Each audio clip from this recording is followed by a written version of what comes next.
নমস্কার। আজকে বলবো আগস্ট মাসের রাশিফল বৃশ্চিক রাশির জন্য।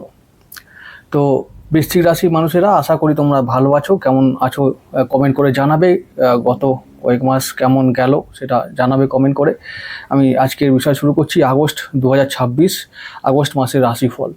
তো আগস্ট মাস কেমন যাবে প্রথমেই তোমরা জানো তো, শনি কয়েকদিন আগে বক্রি হয়েছে, তৃতীয় ও চতুর্থপতি বক্রি হয়ে গেছে। বৃহস্পতি উচ্চস্থ আগের মতন হয়েছে, বেশ ভালো একটা সম্ভাবনা নিয়ে আসছে কাজের জগতে, পেশার জগতে, পরিবার, আর্থিক জগতে, মানে অর্থনীতির বিষয়ে বিভিন্ন বিষয়ে পরিবর্তন এখন বৃহস্পতি একটু হলেও এনেছে এবং আগামী দিনে আরও বড় পরিবর্তনের দিকে নিয়ে যাবে বৃহস্পতি এবং শনি দুজনেই। তো কি কি পরিবর্তন হতে পারে বা হবে সেগুলো নিয়ে আমি আলোচনা করছি আজকের ভিডিওতে। তো আমরা দেখতে পাচ্ছি গোচরে আছে শনি পঞ্চমভাবে বক্রী, মঙ্গল বুধ একসঙ্গে আমাদের অষ্টমভাবে আছে। মঙ্গলের অষ্টমভাবে অবস্থান করাটা একটু চাপের, মানে একটু সমস্যা শরীর নিয়ে পড়তে হবে, সমস্যায় পড়তে হতে পারে। এইটা বিষয়ে অবশ্যই সবাইকে বলবো নজর রাখতে, কারণ মঙ্গল বুধ যেটা বেশি করবে, মঙ্গল বুধ একসঙ্গে থাকা মানে হলো যে মানসিক সমস্যার সঙ্গে সঙ্গে শারীরিক সমস্যাও আমাদের ফেলবে। তো বিশেষ করে দুশ্চিন্তা, স্ট্রেস, অবসাদ, এই সব টাইপের সমস্যাগুলো আমাদের, টেনশনে ভোগা, এই সমস্ত বিশেষ করে অর্থ নিয়ে, মানে টাকা পয়সা নিয়ে। তো এমনিতেই শুক্র এখন নিচস্থ অবস্থায় আছে কন্যা রাশিতে। তো এটার জন্য আমাদের ব্যবসার দিকে, দাম্পত্য জীবনের দিকে একটু নজর দিতে হবে। ব্যবসায় মন্দা আসতে পারে, দাম্পত্য জীবনে একটু অশান্তি হতে পারে। ব্যবসা মন্দা হবে তার একটাই কারণ, শনির নজর একেবারে, মানে শুক্র ও শনি বক্রী শনির দৃষ্টি বিনিময় হচ্ছে। তো এখন শুক্র নিচস্থ হলে কি হবে, যেহেতু সপ্তমপতি ও দ্বাদশপতি, তাহলে কি হবে, খরচ খরচা বাড়বে। বিভিন্ন জিনিসের কেনাকাটার জন্য, লাক্সারি আইটেম কেনাকাটার জন্য খরচ খরচা বাড়বে। মানে তো তারপরে খরচ খরচা যেমন বাড়বে তেমন আয় কমবে। তো আয় কমবে মানেই হলো চিন্তা বাড়াবে, সেই সমস্ত বিষয়গুলো হয়ে আছে। মানে মঙ্গল বুধ একসঙ্গে অষ্টমভাবে আছে। তো যেহেতু মঙ্গল লগ্নপতি, তাহলে লগ্ন মানে হলো শরীর, আর আমাদের মঙ্গল সবটাই যখন দেখছে, তাহলে কি হবে, মঙ্গল চাপে আছে, বুধের সঙ্গে পড়ে অষ্টমভাবে থেকে চাপে আছে। তাহলে চাপ কোন দিকে আসবে, অর্থ নিয়ে, ব্যবসা নিয়ে, দাম্পত্য জীবন নিয়ে, এবং তার প্রভাব পড়বে শরীরের ওপরে আর মনের ওপরে। তাহলে সমস্ত বিষয়ে অবশ্যই নজর দিতে হবে, এই সমস্ত বিষয়গুলো নজরে রাখতেই হবে। আচ্ছা, তো সম্ভাবনার দিক কোনটা? সম্ভাবনার দিক হলো যে এখন বৃশ্চিক রাশির মানুষের, প্রত্যেকটা মানুষের জীবনে পরিবর্তন অনিবার্য, বিশাল বড় পরিবর্তন আগামী দিনে আসতে চলেছে। বিভিন্ন দিক থেকে, কর্মের দিক থেকে, দাম্পত্য জীবনের দিক থেকে, পেশাগত দিক থেকে, আর্থিক দিক থেকে, তো পরিবর্তন আসবে এবং অনেকেই পরিবর্তনের মুখে দাঁড়িয়ে আছো। এটা একদম অনিবার্য, অনেকেরই, মানে 90% মানুষের জীবনে এটা হবেই। কিভাবে পরিবর্তন হবে, এবং পরিবর্তন করতে তোমরা বাধ্য হবে। বিভিন্ন চিন্তা ভাবনা পরিবর্তন হবে, রুটিনের পরিবর্তন হবে, মানে সমস্ত কিছু ডেলি রুটিন, যে আমরা যে সমস্ত কাজগুলো করতে করতে অভ্যস্ত হয়ে যাচ্ছি, রোজ আমরা যেগুলো করি, সেই সমস্ত কাজ হঠাৎ করে বন্ধ হবে না, কিন্তু সেই কাজগুলোকে আমরা আরও হয়তো নতুন কোনো কাজ ইনক্লুড হবে। আবার কোনো কাজ যেগুলো আমরা রোজ করতাম সেগুলো আর এখন করতে পারবো না সময়ের অভাবে। তো এই সমস্ত ব্যাপারগুলো ঘটবে, অর্থাৎ ডেলি রুটিন পরিবর্তন কিছুটা হলেও হবে। তো এটা কেন হবে? এইটাই এই জন্য হবে যে অনেকে স্থান পরিবর্তন করবে কর্মের জন্য, নতুন কর্ম লাভ হবে, কর্ম করার জন্য স্থান পরিবর্তন করতে হবে। তো এই স্থান পরিবর্তন করা, এবং অনেকেরই নতুন পেশা জুড়ে যাবে। একটা পেশায় একজন ছিল, তার পরে আবার নতুন পেশা জুড়বে, মানে সেই যুক্ত হবে সেই পেশার সঙ্গে কোনো ব্যক্তি। তাহলে নতুন পেশা এলে কি হবে, সেই পেশার যে চাপ, সেই পেশার যে প্রেশার, সেই বা দায়িত্ব, সেটা নিতে হবে। এবং তার জন্য কি হবে, ওই যে একটু ঘাম ঝরাতে হবে, দৌড়ঝাঁপ করতে হবে বললাম, সেই জন্য কি হবে, ডেলি রুটিন এফেক্টেড হবে। তাহলে কি হবে, এটা বড় একটা পজিটিভ দিক, মানে কাজ আসবে, কাজ থাকবে, কাজ পাবো, এবং আমাদের মানে আমরা বিজি থাকবো। এটা আমাদের জন্য খুব ভালো, এই জন্যই যে আমাদের যত আমরা বসে থাকবো, আমরা স্ট্রেস বা এই অবসাদের দিকে এগিয়ে যাব, দুশ্চিন্তা আমাদের ঘিরে ধরে, তাই তো। তো এটা এবার থেকে হবে না। এবার থেকে কি হবে, এবার থেকে যেটা হবে যে আমরা কাজ পাবো, দৌড়ঝাঁপ করতে হবে এবার, আর যোগাযোগ বাড়বে, নতুন মানুষের সঙ্গে পরিচয় হবে। অনেক অনেক যারা একেবারে মানে সেই মানুষগুলোকে আমরা কখনো দেখিনি, আমাদের জীবনে ছিল না, সেই সমস্ত মানুষ কিন্তু এবার আসবে জীবনে। তারা আমাদের জীবনে এসে আমাদের জীবনকে একটু একটু হলেও নাড়িয়ে দেবে, বিভিন্ন দিক থেকে একটু এফেক্ট করবে, তারা করবে। তো এই বিষয়টা যেন মনে থাকে। তো এই পরিবর্তনটা কিন্তু পজিটিভ পরিবর্তন। অনেকেই বলবে যে, অনেকেই ভাবতে পারে কর্ম পরিবর্তন করব, পেশা পরিবর্তন করব, আগামী দিনে সেটা ঠিক হবে কি না, বা সেটা যদি ভুল সিদ্ধান্ত হয়, এরকম কোনো কিছু ভাবার কারণ নেই। যে পরিবর্তনটা হচ্ছে জানবে ভালোর জন্য হবে এবং হচ্ছে, তো সেটাকে একদম মানে খুব মানে একদম নিশ্চিন্ত মনে তোমরা সেটাকে অ্যাকসেপ্ট করো আর এগিয়ে চলো সামনের দিকে। বৃশ্চিক রাশির জীবনে পরিবর্তন আসছে, পজিটিভ পরিবর্তন হবে এবং সমস্ত দিক থেকে সন্তান, কেরিয়ার, তার কেরিয়ার, বিবাহ, সমস্ত বিষয়ে বড় পরিবর্তন হবে এবার। সমস্ত বিষয়ে যে পরিকল্পনাগুলো এতদিন ধরে আমরা পেন্ডিং দেখছিলাম যে হবে কিনা ভাবছিলাম, এবার কিন্তু সেগুলো হবে। বিভিন্ন দিক থেকে সম্ভাবনা আসছে, এই আগস্ট মাসেই হবে। এবং বিশেষ করে আমরা 15 আগস্টের পর থেকে যখন আমাদের রবি যখন আমাদের কর্মপতি মানে দশমপতি যখন দশমভাবে একবারে স্বক্ষেত্রী হবে, তখন আমরা এগুলো আরও বেশি বেশি ঘটতে দেখব, যে আমরা সত্যি কর্মব্যস্ত হব, নতুন কর্ম পাবো, জীবন একটু হলেও পরিবর্তনের দিকে যাবে।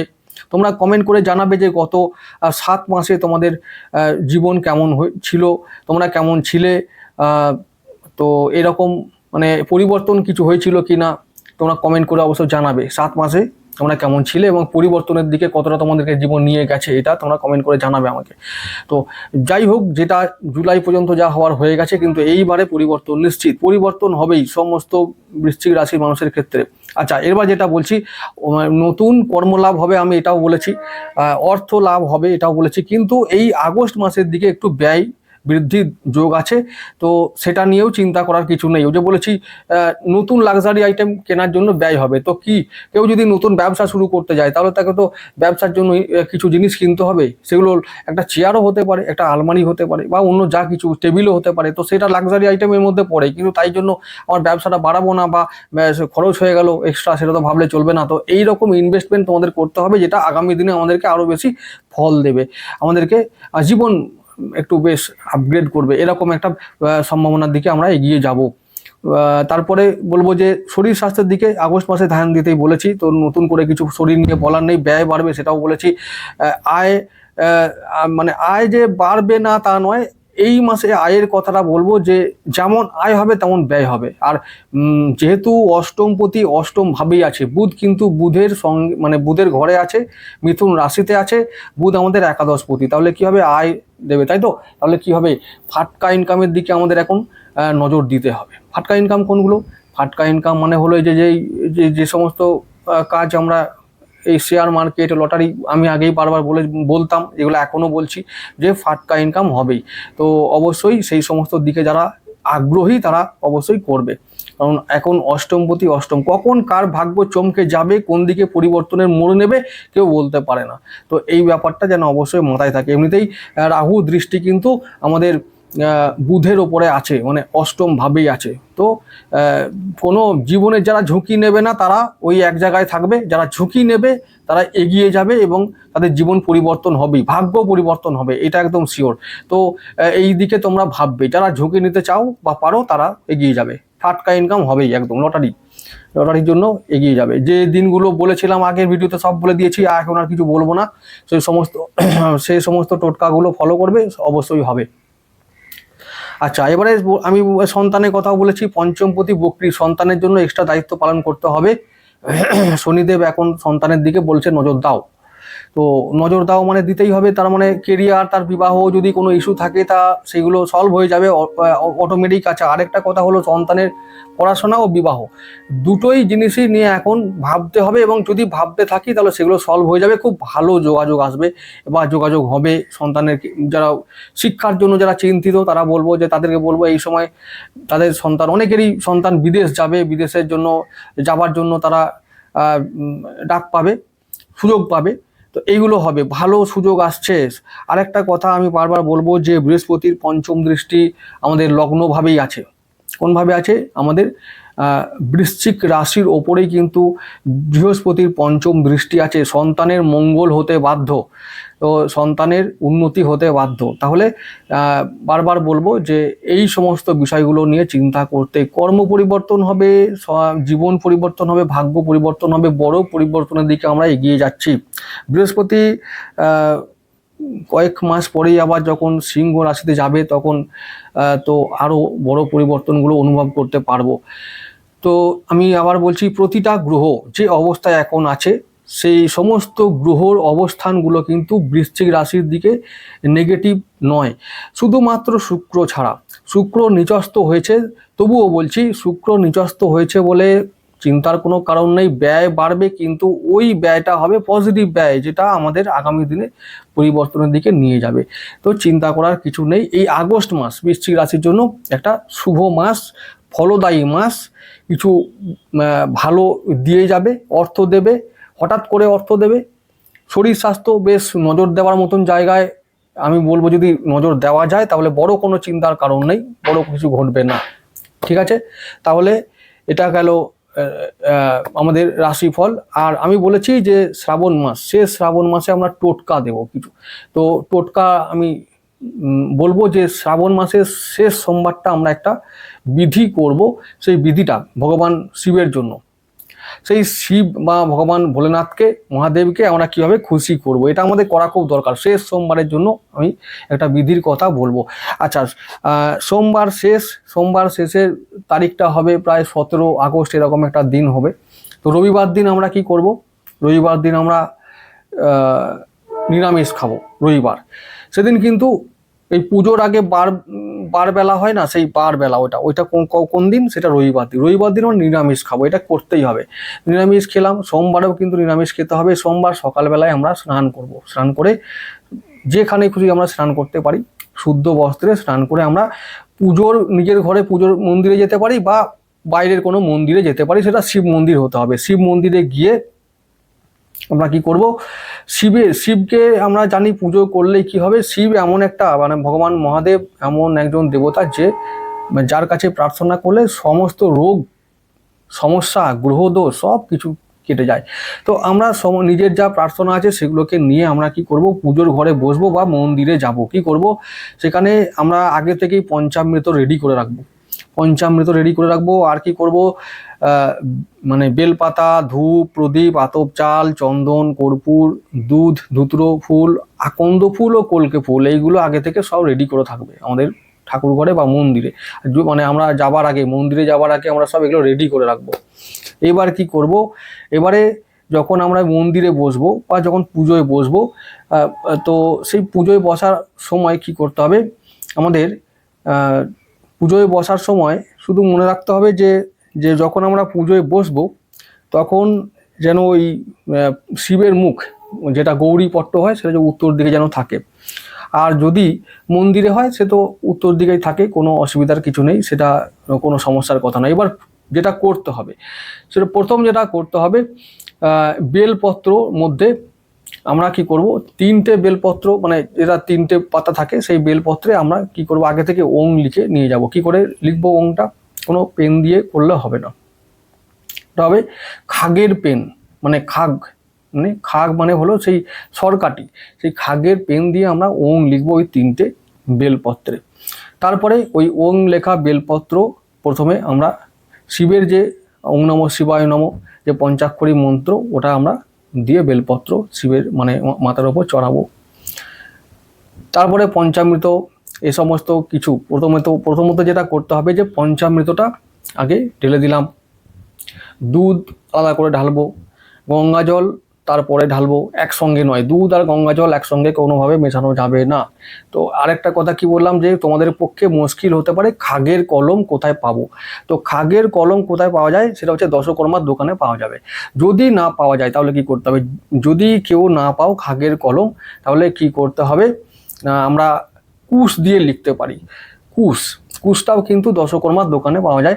কুশ দিয়ে আমরা ওই কালি কি করে তৈরি করব? কালি আমরা জেনারেলি যেটা আমরা কালি করতে পারা যায় সেটা হলো যে ওই ছাই, যেটা আমাদের ধূপের যে ছাইটা, সেটার সঙ্গে ছাই, একটু তেল, সর্ষের তেল দিতে পারি, বা ঘি দিলে আরও ভালো হয়। ওই সমস্ত কিছু মিশিয়ে একসঙ্গে ছাই আর ঘি, যে ছাইটা কি হবে বললাম, ধূপের ছাই, যেটা ঠাকুর ঘরে আছে অনলি, সেই ধূপের ছাই আর একটু ঘি বা তেল যা কিছু মিশিয়ে ওই কুশ দিয়ে আমরা বেল পাতার ওপরে কি লিখবো, ওং লিখবো। ওই 3টে ওং আমরা লিখবো। এটা কিন্তু মাস্ট, এটা কিন্তু মানে টোটকার মেন জিনিস এটা। এটা করতে হবে। তারপরে আমি বলেছি মানে মন্দিরে গিয়ে আমরা প্রথমে পঞ্চামৃত দেবো, মানে অভিষেকটা আমরা করে নেব। তারপরে তো যেটা আমরা করি যে ঠাকুরকে কিন্তু মুছিয়ে দিতে হবে, ঠিক আছে?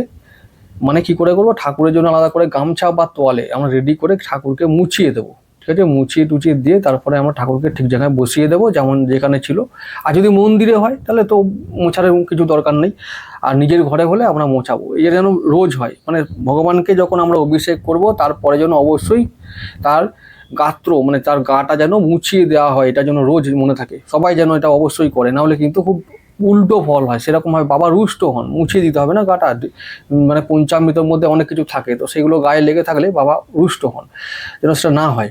তো কি করতে হবে এবার, তাহলে ওই পঞ্চামৃত দিয়ে অভিষেক করার পর এইবার সমস্ত যতগুলো আমি উপচারের কথা বলেছি, ওই ফুল, বেলপাতা বা আতপ চাল, ওইগুলো সমস্ত কিছু যখন দেবো, আর ধূপ প্রদীপ বা এই ধুনো এগুলো তো জ্বালানো থাকবেই, এগুলো কোনো ব্যাপার না। তারপরে সমস্ত কিছুতে একটা একটা করে একবার করে ঢালবো, আর ওম নমঃ শিবায় আমরা বলবো। তারপরে সমস্ত কিছু উপচার শেষ হয়ে যাওয়ার পরে তারপরে কি করবো আমরা, তারপরে আমরা 108 বার মহামৃত্যুঞ্জয় মন্ত্র আমরা জপ করব। জপ করার পরে কি করব, তারপর আমরা যা মনস্কামনা আছে পূরণ করে, মানে পূরণ করার জন্য প্রার্থনা করে আমরা পিছন দিকে আর তাকাবো না। পিছন দিকে না তাকিয়ে আমরা সোজা বাড়ি। আর যা যা মেটেরিয়ালগুলো ছিল পুজোর মধ্যে সেগুলো নিয়ে একদম বাড়ি। এটা যেন অবশ্যই করতে হয়। তো এটা শ্রাবণ মাসের শেষ সোমবারে আমরা এটা করব, ঠিক আছে? তাহলে এটা করলে কি হবে সেটা ভগবান বলবে, তো আমরা করব, করার দায়িত্ব আমাদের। ব্যাস, ঠিক আছে? সবাই ভালো থেকো, আবার দেখা হবে পরবর্তী